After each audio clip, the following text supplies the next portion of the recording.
कौनैन मुख्तार खुदा तुमको बनाया, कौनैन मुख्तार खुदा तुमको बनाया,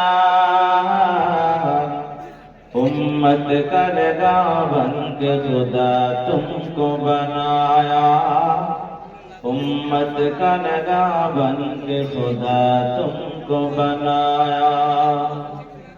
मौला मेरा आका मेरा रहमत के नबी है, मौला मेरा आका मेरा रहमत के नबी है, ताजदार मदीना है तो रसूल अरबी है, ताजदार मदीना है तो रसूल अरबी है।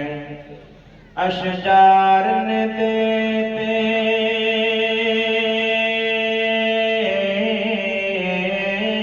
अशजार ने देते हैं नबूवत के शहादत, तश्क़े के कमर में है दो अंगुल के इशारा, तश्क़े के कमर में है दो अंगुल के इशारा। अल्हम्दुलिल्लाह আমরা উঠা বসা না করি, সামনে দিয়ে হাঁটা চলা না করি। আলহামদুলিল্লাহ জামিয়া উম্মুল কুরআনিল বানাত কামালপুর মালিকা মাদ্রাসার উন্নতি কল্পে আয়োজিত 17তম আজিমুশ শান জলসায় উপস্থিত মুআজ্জাজ মুকাররম ওয়াজিবুল ইহতিরাম হযরত উলামায়ে কেরাম, অধ্যক্ষ সভাপতি, আমার অত্যন্ত শ্রদ্ধাভাজন ব্যক্তিত্ব মুরব্বী, আপনাদের সকলের প্রাণপ্রিয় জনাব হযরত মাওলানা কারি ঈদ মোহাম্মদ হাফিজাহুল্লাহ, উপস্থিত রয়েছেন এলাকার নেতৃস্থানীয় ব্যক্তিবর্গ, উলামায়ে কেরাম, এলাকার বিভিন্ন প্রান্ত থেকে দূর দূরান্ত থেকে আগত আল্লাহ পাকের আশিকিন, যাকিরিন, শাকিরিন, মুহিব্বিন, মুরব্বিয়ান আওয়াম, প্রাণপ্রিয় যুবক তরুণ বন্ধুগণ, স্নেহের কচিকাঁচা শিশু ভাইয়েরা, পর্দার অবস্থানরত শ্রদ্ধেয় সম্মানিত মা বোনেরা, মহান রব্বি করিমের দরবারে লক্ষ কোটি শুকর, যে মহান মালিক অতি মেহেরবানি ও দয়া করে রহমতের চাদরে আবৃত করে আমাদেরকে দুনিয়ার সর্বপ্রকার গুনাহের কাজ, সর্বপ্রকার ব্যস্ততা থেকে হেফাজত করে হাত ফারেক করে আল্লাহর জমিনের সর্বোৎকৃষ্ট মজমায় শামিল হাল করেছেন। সকলে জবান করে দিল থেকে দরদ ভরা কণ্ঠে কালিমাতুর শুকর বলি আলহামদুলিল্লাহ। আপনাদের কি কষ্ট হচ্ছে?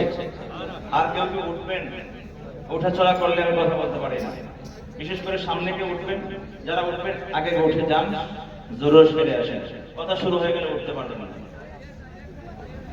এই যে সবাই বসে যান, আমাদের পরিবেশ এখানে পরিবেশ সম্পূর্ণ ভিন্ন, মনোযোগ সবার কথা শুনতে হবে, কোনো সাউন্ড করা যাবে না, স্টেজ বাইরে পিছনে কোথাও না। যতক্ষণ আমি কথা বলবো ততক্ষণ চুপচাপ শুনতে হবে। রাজি আছেন তো ইনশাআল্লাহ? কারা কারা রাজি না হাত তুলেন তো। আলহামদুলিল্লাহ সবাই রাজি আছে, সতর্ক হয়ে আছে, মনোযোগ দিতে হবে। আজকে মুসলমানদের অবস্থা দেখে বড় আফসোস হয়। আমার শ্রদ্ধাভাজন মুরব্বী আল্লামা ঈদ মোহাম্মদ সাহেব তো আফসোস করে বললেন মুসলমানদের কি অবস্থা। গোটা পৃথিবী যত দিন যাচ্ছে মুসলমানের সংখ্যা বৃদ্ধি হচ্ছে, কিন্তু প্রকৃত মুসলমানের সংখ্যা দিন দিন হ্রাস পাচ্ছে, কমে যাচ্ছে। ঠিক কিনা জোরে বলেন না? মুসলমান নামে আছে, কাজে নাই। মুসলমান নামে আছে, কাজে নাই। মুসলমানের নামের শুরুতে মুহাম্মদ আছে, নামের শেষে ইসলাম আছে। সাইফুল ইসলাম, তরিকুল ইসলাম, রফিকুল ইসলাম, মুহাম্মদ, আল আমিন, ইমান আলী, আব্দুল মুমিন, আব্দুল গফুর, এই সকল নাম আছে। কিন্তু এই নামের আড়ালে তার ব্যক্তি জীবন থেকে শুরু করে সর্বক্ষেত্রে, পরিবার বলতে সব জায়গায় মুসলমানের ভিতরে ইসলাম নাই, ঈমানটাও নাই। ঠিক কিনা জোরে বলেন না? নামে মুসলমান হয়ে গেছে সবাই, কিন্তু নামের মুসলমানকে যদি গোটা বিশ্ব ভরপুর হয়ে যায়, 200 কোটি কেন 1000 কোটিও যদি মুসলমানের সংখ্যা বৃদ্ধি হয় জমিনে নামের মুসলমানে, তাহলে আল্লাহর গায়ে বিনষ্টতার সাহায্য পাবে না যতক্ষণ পর্যন্ত সত্যিকারের মুসলমান ইমানদার না হবে। আজকে গোটা বিশ্বে মুসলমান নির্যাতিত, নিপীড়িত, নিষ্পেষিত। কেন? মুসলমান আজকে ভীত হয়ে গেছে, মুসলমানের ঈমান ডাউন হয়ে গিয়েছে, মরে গিয়েছে। জীবন ব্যবস্থায়, পারিবারিক জীবনে, ব্যবসায়িক জীবনে, তার চাকরি জীবনে, সন্তানদের জীবনে কোথাও ইসলামী অনুশাসন মেনে চলার অনুপ্রেরণা, উৎসাহ মুসলমানদের মাঝে দেখা যায় না। চেহারা সুরতের দিকে তাকালে মুসলমান বলে প্রমাণ পাওয়া যায় না। এই যে এখানে আমরা এতগুলো মানুষ, হাজারো মানুষ একত্রিত হয়েছি, কয়জন মুসলমানের মাথায় টুপি আছে? টুপি তো রাসূলের সুন্নাহ, ঠিক কিনা ধরে বলে? সুন্নাহ কিনা? তাহলে আল্লাহর কাছে দামি হওয়ার জন্য, পরকালে মুক্তির জন্য, জান্নাত প্রাপ্তির জন্য, দুনিয়ার জমিনে আল্লাহর পক্ষ থেকে গায়ে বিশ্বতা সাহায্য আর বারাকা পাওয়ার জন্য শুধু নাম ধারণ করলেই হবে না, নামের সঙ্গে সঙ্গে আমার ব্যক্তি জীবন থেকে শুরু করে রাষ্ট্রীয় পর্যায় পর্যন্ত ইসলামকে ধারণ করতে হবে, ঠিক কিনা ধরে বলেন? নামের মুসলমান হলে হবে না, গুণগত মুসলমান হতে হবে, সত্যিকারের মুসলমান। সাহাবায়ে কেরামদের মতো মুসলমান, বদরের প্রান্তরে যে সকল মুসলমান ছিল, যে 313 জন মুসলিম ইমানদার একদিকে আর হাজার উর্দু কাফের বেঈমান অপরদিকে, 300 মর্দে মুমিন মুসলমানদের সঙ্গে সে কাফের বেঈমান পেরে ওঠেনি, বিজয়ী হতে পারেনি। কারণ 313 জন মুসলমান ছিল সোনালী যুগের সোনার মানুষ, প্রকৃত মুসলমান, গুণগত মুসলমান, আল্লাহর প্রিয় মুসলমান, ঠিক কিনা জোরে বলেন? সেই দিনকে আবার ফিরে আসার আশা করতে পারি না আমরা? যে সাহাবায়ে কেরামদের মতো ইমানদার আমরা হব, সাহাবায়ে কেরামদের মতো মুসলমান আমরা হব, আশা করতে পারি না? কথা বলেন না কেন? আমরা ইচ্ছা করতে পারি না? সেই সময় দিনটা আবার আমাদের মাঝে ফিরে আসবে না? বলেন ইনশাআল্লাহ। আপনি বলুন ইনশাআল্লাহ। সোনালি সেই দিন হয়ে গেল কেন দিন, শুধু মনে পড়ে বারবার হারানো স্মৃতির দিন, শুধু মনে পড়ে বারবার হারানো স্মৃতির দিন, সোনালি সেই দিন। 313 জনের খুদে কাফেলা, 1000-এর সাথে করেছে মোকাবেলা, তবুও দিনের বিজয় বদরের প্রান্তরে হারিয়ে যায়নি কো কাফেরের পদতলে। সেই সব মানুষেরা ফিরে কি আর আসিবে না, শুধু মনে পড়ে বারবার হারানো স্মৃতির দিন, শুধু মনে পড়ে বারবার হারানো স্মৃতির দিন, সোনালি সেই দিন। অনুপমা খেলাকের সেই সব মানুষেরা নির্ভয়ে ছুটে যেতেন জিহাদে পাগল পারা,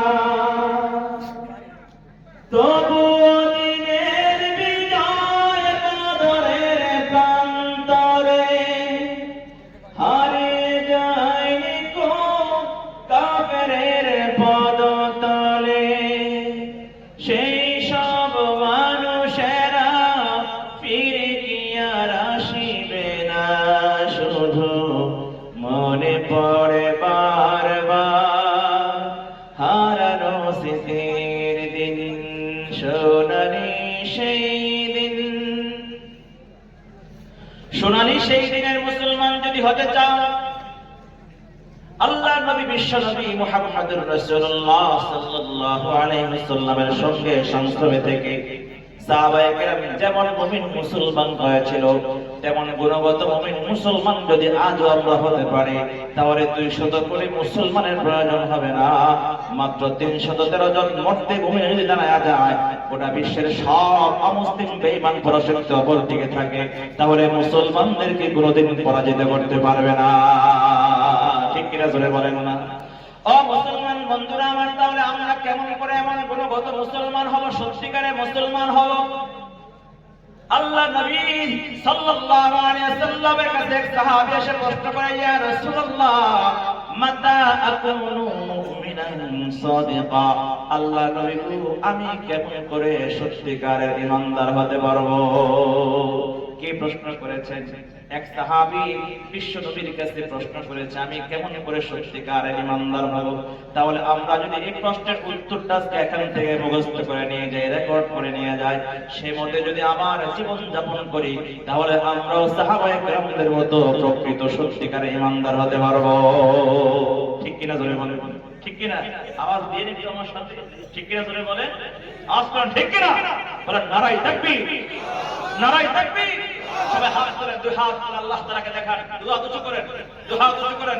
নারায়ে তাকবীর, নারা চালা দেন, নারা চালা দেন।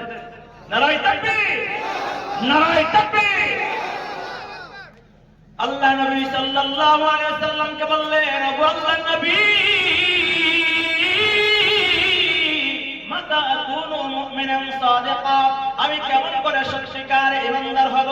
ক্বালান নবী সাল্লাল্লাহু আলাইহি ওয়াসাল্লাম, আল্লাহর নবী সাল্লাল্লাহু আলাইহি ওয়াসাল্লাম বললেন, ইযা আহবাবতাল্লাহ, যখন তুমি আল্লাহ তাআলাকে ভালোবাসবা তখনই তুমি সত্যিকারের ঈমানদার হবা। সুবহানাল্লাহ জোরে বলেন, সুবহানাল্লাহ, আলহামদুলিল্লাহ, আল্লাহু আকবার। হ্যাঁ, না, ইয়েস, নো, ভেরি গুড, কিছু বলবেন আমার সাথে? না বললে আমি শক্তি পাবো থেকে। আপনারা যদি আমার কথার সাথে সাপোর্ট করেন, উত্তর দেন, প্রতিউত্তর করেন, তাহলে আমার কথা বলার শক্তি যোগাবে। রাজি আছেন তো ইনশাআল্লাহ? আওয়াজ করতে রাজি আছেন? মুসলমানদের আওয়াজ আছে না নাই? জবান খুলে বলা আছে না নাই? নারায়ে তাকবীর, নারায়ে তাকবীর।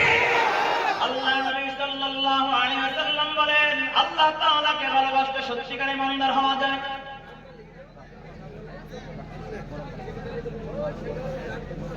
আল্লাহ রাসূল বললেন, ইযা আহবাবতাল্লাহ, যখন আল্লাহ তাআলাকে ভালোবাসবা সত্যিকারের ঈমানদার হবে। ভালোবাসা কিন্তু দেখা যায় না। ভালোবাসা দেখা যায় নাকি? কথা বলেন, ভালোবাসা দেখা যায়? ভালোবাসা অন্তরের জিনিস, অভ্যন্তরের যে আধ্যাত্মিক জিনিস দেখা যায় না।